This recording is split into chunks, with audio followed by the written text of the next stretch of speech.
Sejam bem-vindos mais uma vez em Insônia Literário, e hoje vamos continuar nossa história dos fantasmas do voo 401, focando aqui nas histórias sobre fantasmas.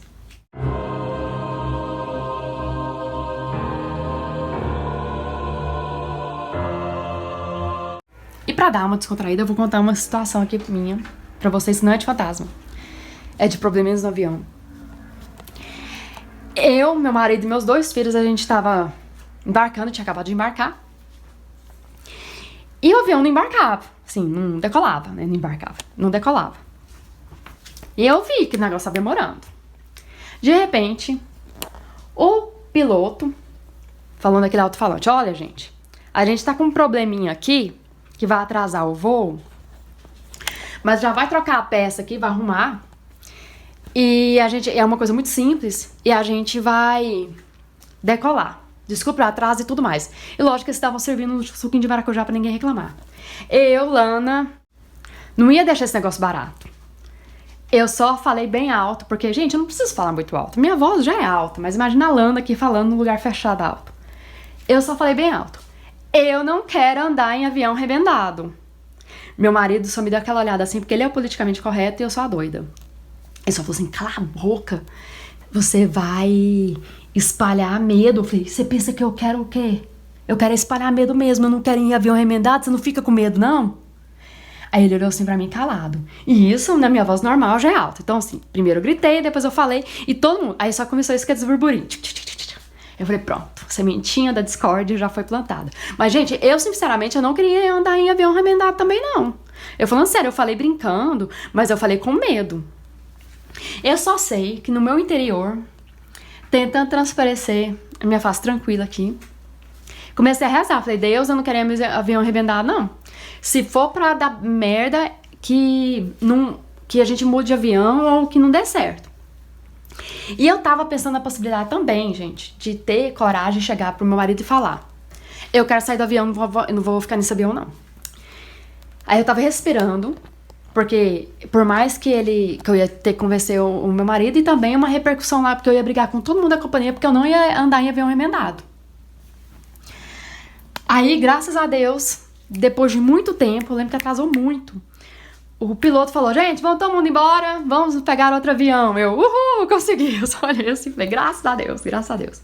E vamos agora contar a situação aqui dos fantasmas.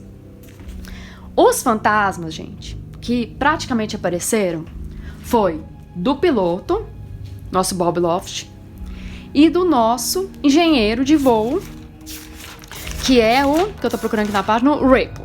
Esses 2 que morreram. E é engraçado, porque eles falaram assim que uma época aparecia muito o Loft, e outra época ele meio que sumiu, e começou a aparecer muito o Ripple.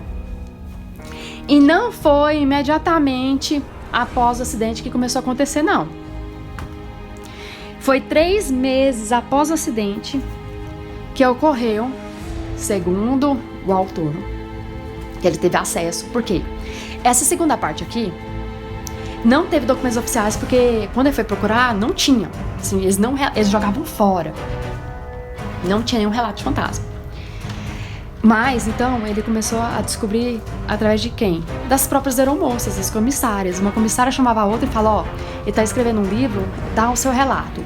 Aí muitos falavam, não quero que coloque o meu nome. Outros falavam, pode colocar o meu nome.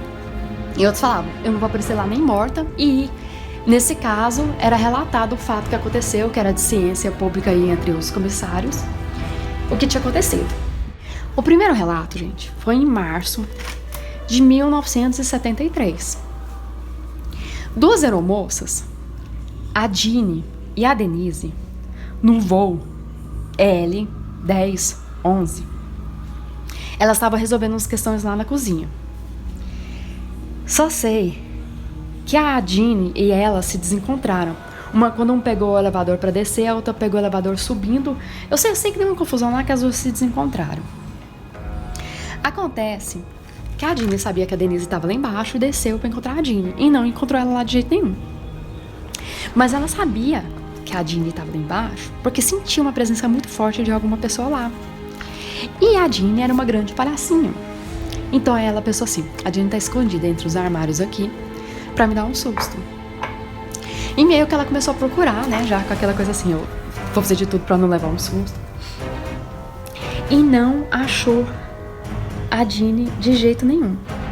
Nesse momento que ela não aparecia, por mais que ela procurava, a sensação, né, de ter alguém lá começou a ficar cada vez maior. Ela começou a ficar muito desconfortável com aquela sensação. E ela começou a ficar com medo.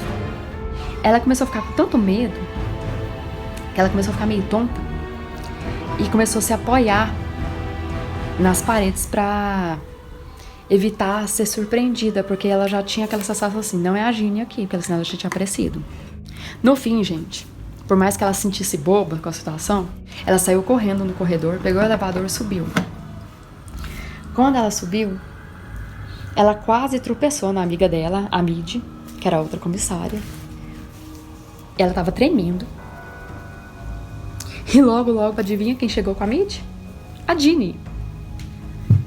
E aí ela falou, meu Deus, tinha alguém lá embaixo, eu tenho certeza disso, e ela tá passando mal, precisou até ficar um pouquinho quietinha pra se recuperar. Acreditem que aconteceu a mesma coisa com a Ginny.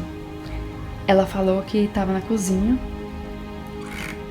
e sentiu a mesma sensação de alguém estar lá. Tinha a sensação de frio, de uma umidade, e que também saiu correndo e foi até o elevador. Lembra da Doris? Aquela que teve premonição e tudo mais? Então, ela tava viajando nesse avião, o 318, não sabia que tinha acontecido, os outros relatos não tinham chegado nos ouvidos dela ainda, essas histórias de fantasmas. E ela tava lá na cozinha, arrumando as bandejas pros passageiros, aquecendo a comida e tudo mais, até que do nada ela sentiu um frio úmido, bem penetrante, que persistia. Ela achou aquilo muito estranho, porque abrir e fechar os fornos fazia o ambiente ficar quente e não ficava. O que ela fez então? Ela chamou o engenheiro e falou, olha, dá uma olhadinha aqui nesse problema, porque aqui não tá muito certo não. Ele olhou o termômetro, a temperatura estava alta, mas queria relatar aquela anomalia no pouso. Só que aí depois ela foi disso tudo, foi pro convés e não pensou mais no incidente. Acontece, gente, que depois ela conversando com as comissárias, ela descobriu que o segundo oficial, o Don Ripple, ele reaparecia com frequência e o Capitão Loft também estava aparecendo. Só que o Capitão Loft, ele não aparecia de forma tão mais vívida quanto o Don Ripple. E nessa época aqui, o Ripple, ele aparecia bem mais. Aí ficou aquela dúvida, será que foi a presença dele ou não? E lembra da Ginny também, que aconteceu aquele negócio lá, que ela saiu correndo? Aconteceu outra coisa com ela também, coitada. Ela tava lá esperando o elevador. Gente, eu acho muito engraçado eles falarem isso, porque isso é tudo dentro do avião. Então ela tava lá esperando o elevador nunca chegava. Ela começou a ficar impaciente e começou a apertar o botão várias vezes, como qualquer ser humano. Ela se escorou na parede e de repente, bem na frente dela, na outra parede, ela começou a ver uma formação nebulosa de nuvens. A galeria, de repente, gente, começou a ficar brilhante, começou a ficar iluminada. E essa bolinha, né, que no final essa formação nebulosa de nuvens brilhante, começou a assumir uma forma de toranja. E essa bolinha, toranja, ela também pulsava, ela sentia que o negócio pulsava de uma forma estranha. E essa forma começou a ficar cada vez mais densa, mas tinha aquela sensação ainda de fumaça. Ela viu que não era nuvem, que não era condensação, que parece que acontece isso também, deixar uma janelinha aberta, não sei se isso existe, mas eu sei que muitas vezes já aconteceu de ter uma nuvem ou uma forma de condensação dentro do avião. E na hora, ela apertou o botão do elevador novamente, e quando ela virou, essa nuvem agora não era nada mais e nada menos do tamanho de uma bola de basquete ligeiramente alongada, e ela estava ficando mais sólida, mais grossa. Sabe o que, gente? A Ginny, Eu não sei se ela agiria conforme que a Alana, mas ao invés de ela ficar com medo nesse momento, ela começou a ficar fascinada. Começou a achar o máximo. Eu acho que não sei se esse é o início do pânico, não sei. Só sei que, ao mesmo tempo que ela tava fascinada, ela tava com medo, lógico.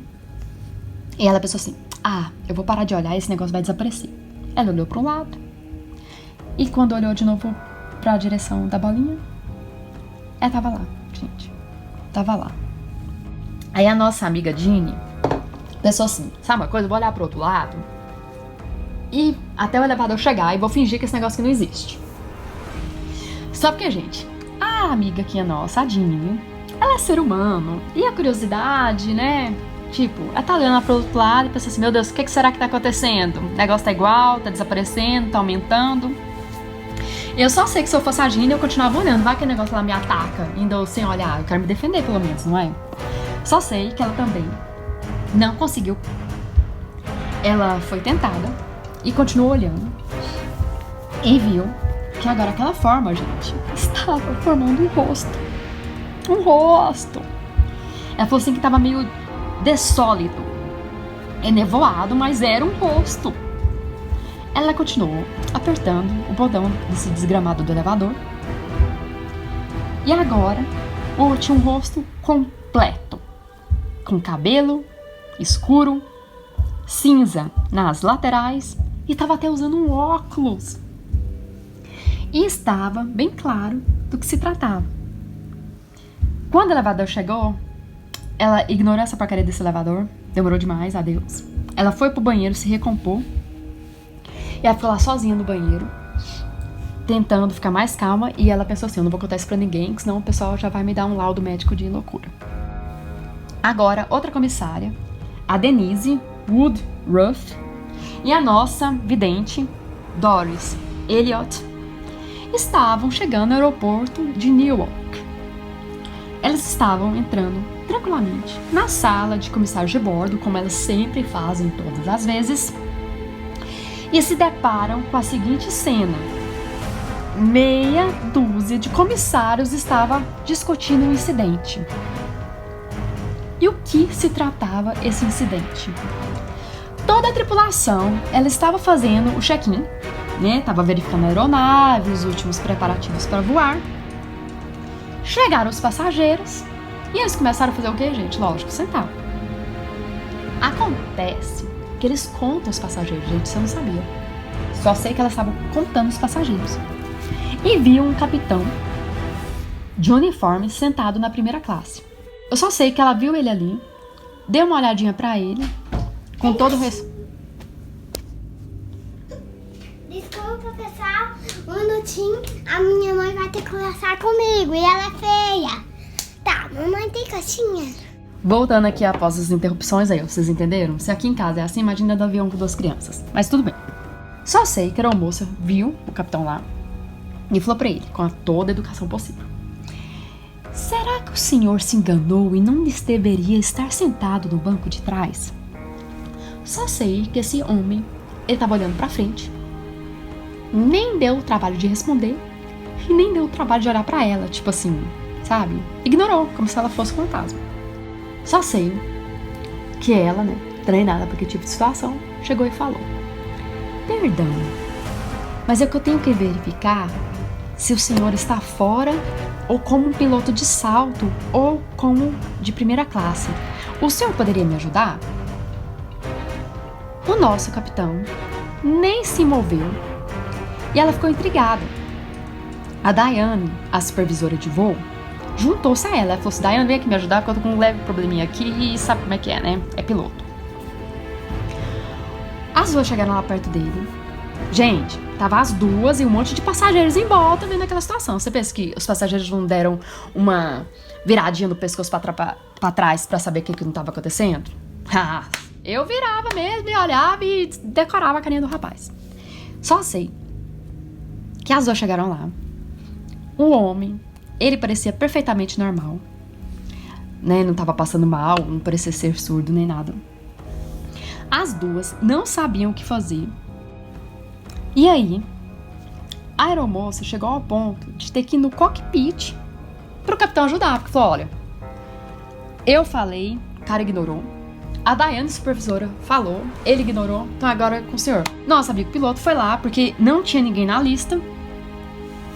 E quando o capitão chegou lá com as 2 mulheres, o capitão levou o maior susto, gente. Ele exclamou falando: meu Deus, é o Bob Loft. E do nada, o Bob Loft desapareceu. Na frente dele, das 2 e demais passageiros da primeira classe. Só sei que a Jeannie estava no avião. E durante todo o pouso, o avião dava leves guinadas para a direita. Gente, o avião dava uma leve entortadinha para a direita. E depois nivelava, né? Voltava na sua posição normal. E fazia isso de forma bem lenta. Acontece que quando eles pousaram no aeroporto, fez um check-up, né? Um check-in, não sei o que lá. E verificou que estava tudo ok. Aquilo ali também não dava perigo de vida, perigo de morte, nem nada. E só. Voltaram a voar. E adivinha? O avião começou a entortar tudo outra vez. Era bem lento. Não era nada pra se preocupar. Só que a Jeannie, ela ficava muito irritada com aquilo. E até um passageiro chegou pra ela e falou: que merda é aquela? Só que lógico, gente, o passageiro não falou que merda é aquela. O passageiro falou assim: que é aquilo? Que está na ponta da asa? A Jeannie se abaixou, olhou e viu que na ponta da asa havia uma massa luminosa e nebulosa. E com certeza aquilo não era nuvem. Porque aquilo era opaco e notava assim, ó, gente. Quando aquela coisinha flutuava sobre a asa, o avião nivelava. E quando aquela coisinha sentava, né, ficava na asa mesmo, ela entortava. E eles ficaram assistindo aquilo durante alguns minutos. E lógico, depois de insistência de muito do passageiro, porque, gente, o passageiro normalmente desses imita a Lana, não fala baixo, fala alto pra todo mundo escutar. Ela, relutante, querendo não dar muito crédito e espalhar pânico, chamou o engenheiro de voo. Ele olhou na hora e falou: aquilo ali é uma nuvem, relaxa, dá um cafezinho pra ele aí, um suquinho de maracujá. O problema é que o passageiro não acreditou, não engoliu aquela história, protestou e ele seguiu a vida ignorando o pobre do passageiro. Eles pousaram em Miami, tudo tranquilo. O voo inteirinho ficou daquele jeito, gente. E eles foram alçar outro voo. Porém agora, gente, o avião continua entortando pro lado esquerdo, né? Porque direitos iguais. Gente, só sei que foram muitos e muitos e muitos relatos. Tudo isso acontecendo no ano de 1972. Não sei se começaram a ignorar ou não os relatos, eu só sei que deu uma paradinha. E elas voltaram com tudo, mais ou menos em junho de 1973.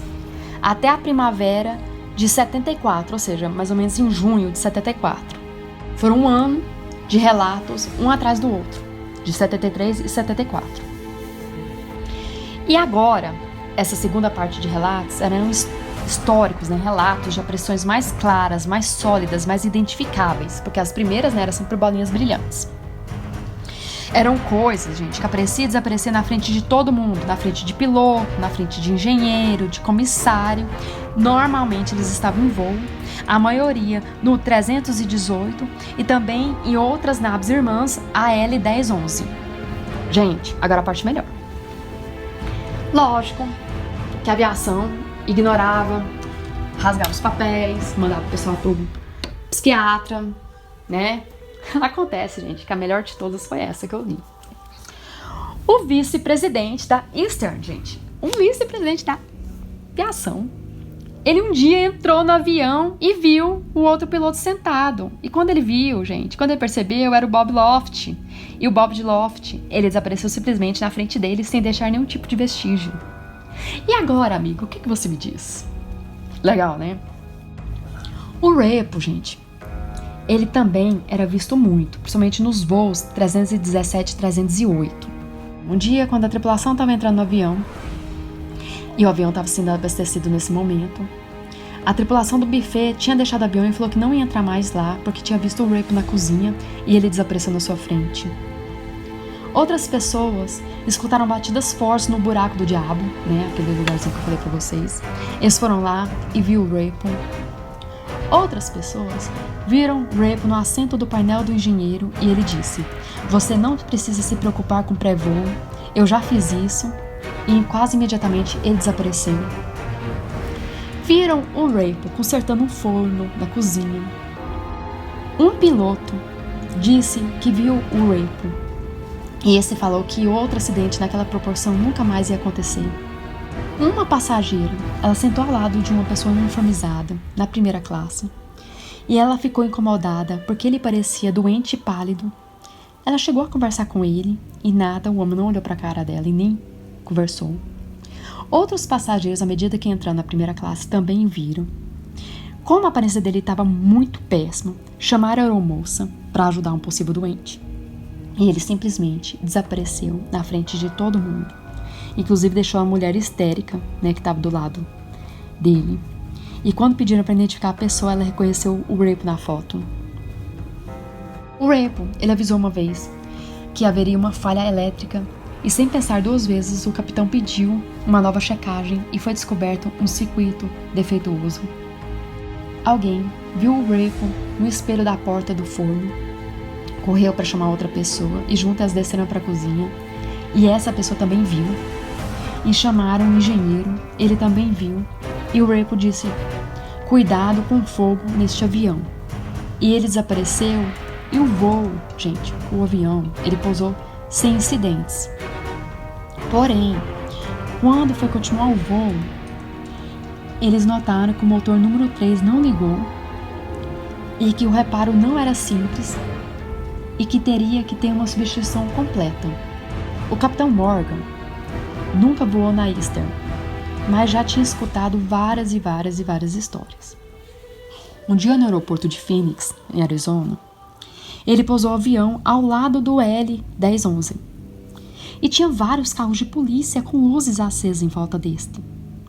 Uma pessoa da tripulação disse que alguém apareceu e desapareceu no banco ao lado dela.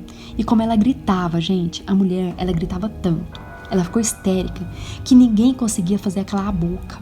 E tiraram ela em uma camisa de força. Diante de tantos relatos que não são falados, ainda tem muitos. Inclusive, tem de 2 engenheiros. Eles estavam consertando pequenas coisas na galeria inferior. E a energia estava desligada, lógico. De repente, gente, o ventilador ligou. Vocês não têm noção do quanto essas 2 pessoas correram. Eles falaram assim, na hora de relatar, que eles ficaram durinhos e correram assim, ó, até cair fora dali. E isso era impossível, gente. Porque até com curto-circuito não era possível um ventilador ligar sozinho. Tem um outro relato também, agora esse aqui eu ia ficar com ele também. O engenheiro estava lá arrumando as coisinhas e sumiu a chave de fenda dele, ele desapareceu. Sabe quando a gente agacha e começa a enfiar a mão nos vão, tentando ir apalpando, tentando encontrar a chave de fenda? Então, ele falou assim que estava com a mão nesse vão, que não dava para enxergar nada, e sentiu a chave de fenda batendo assim, ó, nas costas da sua mão. Ele só saiu correndo também, gente. Eu nem quis saber dessa porcaria dessa chave de fenda. Sabe? E a gente tem a sensação, então, que pelo menos o Raypo, ele estava voltando para ajudar essas pessoas em evitar maiores acidentes. Só sei que com o tempo, o Loft parou de aparecer e o Raypo também parou de aparecer e nunca mais aconteceu nada. No total, gente, são relatados 130 aparições. Eu espero que vocês tenham gostado, estejam preparados para os próximos. Um grande abraço e até mais.